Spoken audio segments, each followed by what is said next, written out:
Yes guys, welcome back to another video. Welcome to the George Benson football channel. This, you may ask, this just happened. I didn't move it, it just fell. I don't know what was going on, but it fell, but I kind of like it apart from this little reflection bit here that I'm going to work on. But there's a news video coming your way right now. And earlier on today, there was the return of the 3 More Points podcast. So if you want to go and check that out, I'll leave a link to it in the description. It was the previous video on the channel, and if you don't want to sit and watch a YouTube video, even though there's 3 cameras, for 46 minutes, there's also Apple Podcasts and Spotify. If you can go and give it a review, show it some love over there, then maybe we can build the 3 More Points pod, now that we've got a proper studio, into something a little bit bigger. Today we've got quite a few stories to go through. Graham Potter might be back in a job. Chelsea approached a Nottingham Forest striker in the final 48 hours of the window. But does this mean we could be back in for the geezer in January? We're also going to talk about Kepa's comments that have left a relatively sour taste in my mouth, but at the same time I don't really care too much about it. Ben Chilwell's comments about the left wing position, which are kind of making me pull my hair out. I didn't pull it out, I went to the barber this morning, but you get my drift. We're also going to talk John Terry and new sponsors. But let's begin with Graham Potter, who has reportedly turned down the opportunity to move to Lyon to take over at Lyon from Laurent Blanc, who's no longer their manager. And after the crazy what happened at the weekend with the Lyon Ultras screaming on the bloody microphone down at the players like this, it's mental stuff. We could have done with that in the flipping Matthew Harding end at the weekend after the Forest defeat. But seemingly, Graham Potter is understood to believe that the timing isn't right for him right now, so he might not be taking over at Lyon. I wanted to speak about it because as much as Graham Potter didn't do well at Chelsea, I do wish him well in whatever he does in the future. We move now to discuss the feelings of Kepa, because this is quite interesting. Kepa has been one of the longest serving players at Chelsea until he obviously left for Real Madrid in the summer. Before we talk about this, I want to just put the tweet up for you guys now. Kepa feels something is broken with Chelsea and he wants a new challenge in 2024, whether it's at Real Madrid or elsewhere.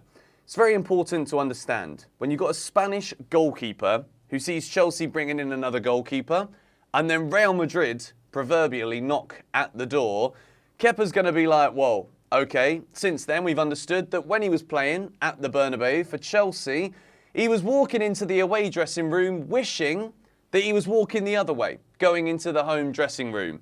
When you're Kepa and you've not really put your name in lights massively during your time at Chelsea, he's been here a very long time for an absolutely astronomical fee of money. When you've not really done that much to be Chelsea's number 1, so in 2023 you're being sent on loan and Chelsea buy 2 goalkeepers in the same window, it's probably because you're not that great, mate, if I'm being honest with you. So what we see at the moment with Kepa's comments is basically when he returns to Chelsea after this loan period, I'm pretty sure Chelsea are going to be doing everything that we possibly can to make sure that when he comes through this door again, it's to leave, to pack your things and go. I'm sure he's already done that and he's got it all in Spain with him. But Kepa's comments, to be quite honest, it doesn't come across very nice, but the important part that we need to go down into a little bit to dig is something is now broken.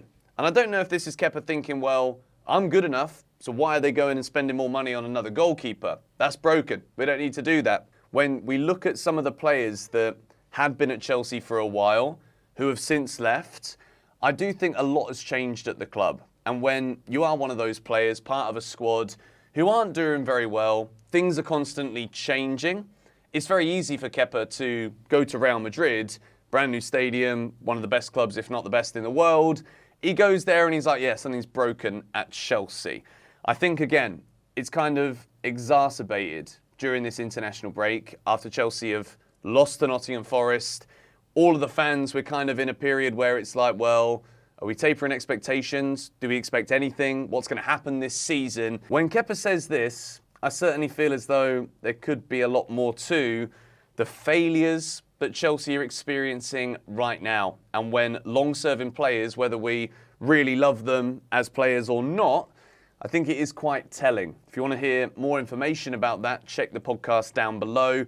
where we go into what the problems are. Is it the way the £1 billion has been spent? I'll say no more. Link in the description down below. Let's move now to talk about the interesting news that's broken today from The Athletic. Chelsea asked about Taiwo Awoniyi in the last 48 hours before the deadline in the transfer window. This to me would have had no impact on whether or not Chelsea were going to sign Cole Palmer. I think Chelsea were looking at a potential option for a Premier League proven striker to come in to support Nicholas Jackson before the end of the window. Taiwo Awoniyi is very quickly becoming one of the best strikers in the Premier League.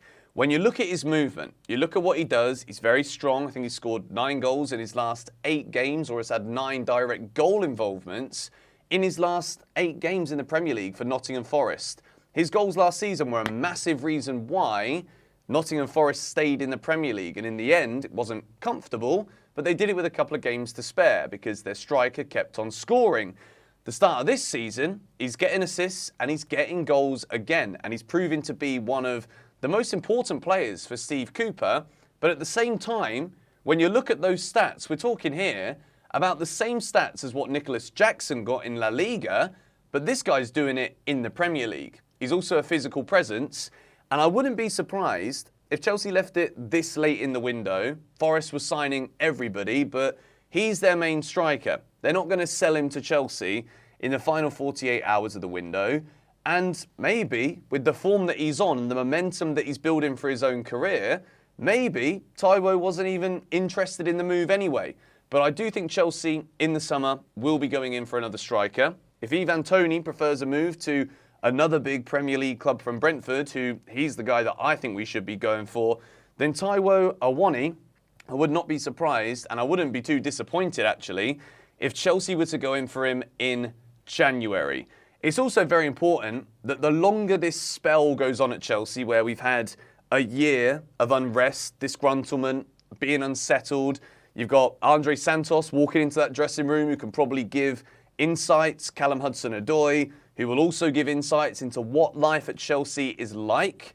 Don't underestimate the judgments that Taiwo Awoniyi might make on Chelsea as a result of hearing the opinions of these players. When we tie it back into what we said about Kepa's comments about Chelsea being broken, I'm sure that there is a lot more that's going on behind the scenes, the way that things are ran, the way that players feel about the way things are ran, that will certainly be spewed into the ear if, after the news drops here, Taiwo Awoniyi is like, I wonder what it could be like to get a bit more money and go to Chelsea, who could be looking, hopefully, in the coming years to be challenging for European places.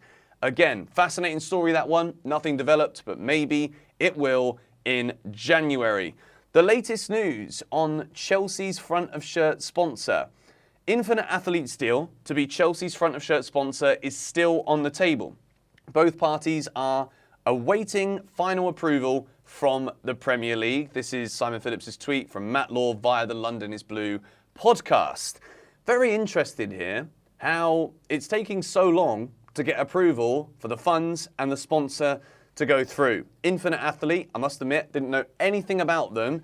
There was also some news yesterday about Saudi Riyadh Air potentially being a front of shirt sponsor for Chelsea, with a rumoured £60 million for the season being on the table. Considering we're already 4 games in, that's significant sums of money. But also, didn't we just sign a partnership with Oman Air? Interesting stuff this from Chelsea, but overall, we do need that money to come in for a front of shirt sponsor. It's a massive part of Chelsea's revenue.